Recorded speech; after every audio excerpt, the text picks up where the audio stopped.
Друзья мои, всем привет! Вкратце хочу поговорить о совершенно такой неожиданной новой информации, которая возникла, я бы так сказал, она даже не возникла в информационном поле широко, она возникла скорее в сообществе сталкеров, нелегальных туристов, как бы прошла так по касательной, знаете. Значит, все дело в том, что появились разговоры о том, что могут запретить туризм. Не только нелегальный туризм могут запретить, но даже легальный туризм в зону отчуждения могут запретить. Вот. И, конечно, это будет удар. Я думаю, что это удар будет для всех, но с одной стороны. Но с другой стороны, я думаю, что этого просто не произойдет, не случится. И почему этого не случится? Вот по очень простой причине. Потому что это деньги. И, значит, вся как бы, ну, мотивация такого решения, в общем, есть мнение, что такое может произойти, и такое решение может быть принято из-за того, что многие туроператоры туристические, которые занимаются организацией туров в зону отчуждения и в Припять, в общем, они были недостаточно честны, скажем так, и водили туристов туда, куда их водить не следует.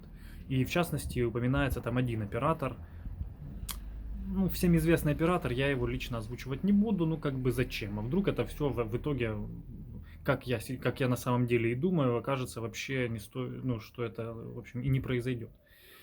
В общем, говорится, что этот оператор, мало того, что водил там людей куда не следует, причем не раз и не два, а типа систематически, но еще и как бы там какие-то махинации были.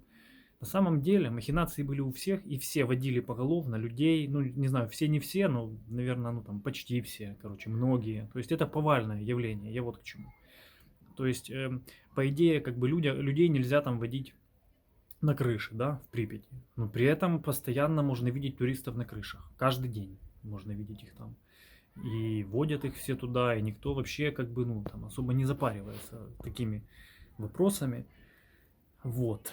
И я просто уверен, что этого никогда не случится. Никто не будет убивать эту золотую рыбку. Никто не будет убивать курицу, которая несет золотые яйца, тем более, что в эту курицу было вложено немало денег.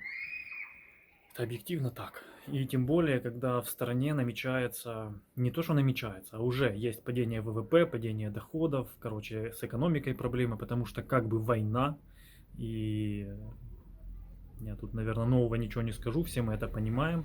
Соответственно, нужны деньги в бюджет, нужны источники дохода. Вот тем более, когда эти источники дохода это зона отчуждения, там прямые отчисления в бюджет. И даже сейчас в условиях войны, с учетом того, что вся центральная Украина как бы свободна от нашествия саранчи, этой орков, в общем, ну вы поняли, о чем я, о российских войсках. В общем, так как она свободна, то совершенно спокойно люди могут, в принципе, иностранцы, ну там, когда произойдет уже разминирование, ну, в общем, какие-то появятся возможности, то будут точно так же возить иностранцев. Я вас уверяю, никто туризм закрывать не будет, зону отчуждения и Припять. Другой вопрос, что нелегальным туристам теперь будет, я уверен, будет несколько тяжелее, потому что, во-первых, будет увеличен контингент воинский, в зоне отчуждения появятся однозначно, я уверен, что уже появились позиции. Я вам по секрету скажу, что, ну, это уже, наверное, и не секрет, как бы совсем ни для кого, что позиции были там перед войной оборудованы, но как бы они были снесены. В общем, короче, это уже такая, знаете, отдельная история.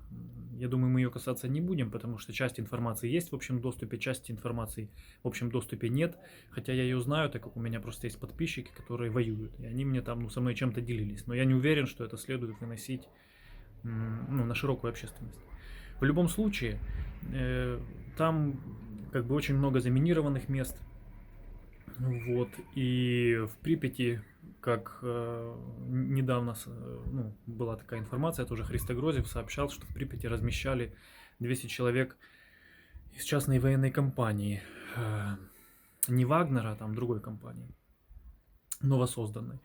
Вот, соответственно, внимание силовых структур наших будет в зоне отчуждения более приковано, и как бы их количество там увеличится.